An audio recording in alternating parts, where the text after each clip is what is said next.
It's time now to talk politics with Orange County Register political reporter Peggy Lowe. And Peggy, will start right off the bat. We had the story just a few moments ago about the death of the inmate, Mr. Gomez. What happened?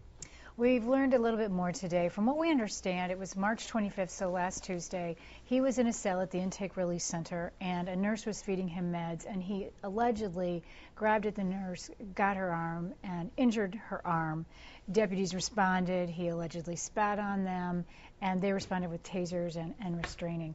He lost consciousness, and he stopped breathing during that altercation. They revived him, but he's been in a vegetative state at Western Med since then. There was a confidential memo, I guess, that the Register got hold of. What was that? Jackie Anderson sent a memo to the Supes on Monday that said this unidentified inmate was in this vegetative state in the hospital, and that the DA is investigating, which protocol calls for. Remember, the Sheriff's Department recently got, spanked on that one. Yeah. Right. And he also said Michael Janacco has been hired. Now, he's this Los Angeles County jail watchdog that Supe Morlock, among others, really like. And so he's going to be doing an independent investigation as well. What has been the response from both the Board of Supervisors and the man's family? Well, it's pretty interesting. We talked to the man's family today. They decided to pull the plug last night on life support, so that's why he died about 7:50 last night. They are in mourning, certainly, and they are wondering how the heck a guy could surrender and walk into the jail on March 19th and then end up in a coma and ultimately die. They say he was trying to turn his life around because he wanted visitation rights for his one-year-old daughter. So he's going to go up and clear up some misdemeanor things, probation on marijuana charges and a gun charge. And so all of a sudden he dies.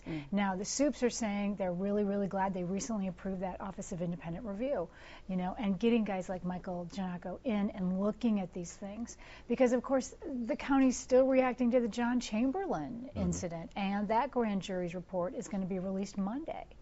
So just a lot of news coming out about the jail right now. How long will this review take? I don't know, and there's a couple. So the DA is investigating, and Janacco's investigating. I even think the healthcare agency may have some role because, of course, the nurse works for the healthcare agency. So it's hard to say. I will only say that they are shutting down a lot of avenues for public information because of that investigation. Okay, change gears a little bit, quite a bit. The Board of Supervisors, Pat Bates, had decided there was a customer care type thing that she wanted to get involved. I guess it started with the Sheriff's Department, and then it was going to lead to all the county employees.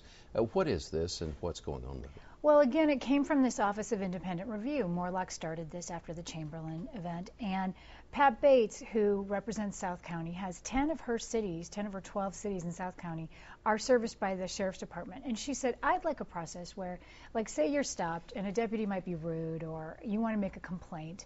And she said, we need something that, a process where residents could go to get some help in that regard. Things that don't rise to the level of a jail death, but things that, we regular folk may run into. So she's trying to set up this process. And in the meantime, the county decided to, well, if the Sheriff's Department should do that, the entire county should do it. So all agencies are going to start instituting this customer care service. Have the unions responded yet? Well, yeah, it was supposed to be approved yesterday, and the deputies union said, hey, wait a minute, we haven't been talked to, so you guys better hold on. So they put it off for a month. Now, talking about Board of Supervisors, the campaign is on now to get Janet Wynn's seat, the first supervisorial district. Talk about the candidates and what's going on. Well, it's going to be just another rough and tumble, re-election or election campaign for Janet Wynn, because already a couple of candidates have stepped up from Little Saigon, most notably Dina Wynn, who's being run by Assemblyman Van Tran. And as we have talked about several times, Van Tran and Janet are rivals. They don't like each other anymore. And so Dina is now running against Janet. And interestingly enough, Dina called last week and said, hey, I've raised $100,000 already. So, boy, I really have a shot at this, and I'm really going to be running hard. Well, come to find out there's some problems with her campaign finance reports. So, what kind of problems? Well, she basically started raising money before she filed the proper paperwork to be a candidate. So she's going to have to give potentially about $20,000 back to people who donated money to her.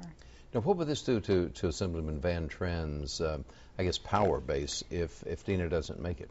That's a very interesting question. You know, Van Tran likes to think of himself as the godfather of Little Saigon, although I used the term godfather one time in a blog posting, and he's still cranky at me for that. Yeah. But he likes to think of himself as the power broker. Yeah. And certainly he has designs on being the first Vietnamese-American congressman. He would really like to have that.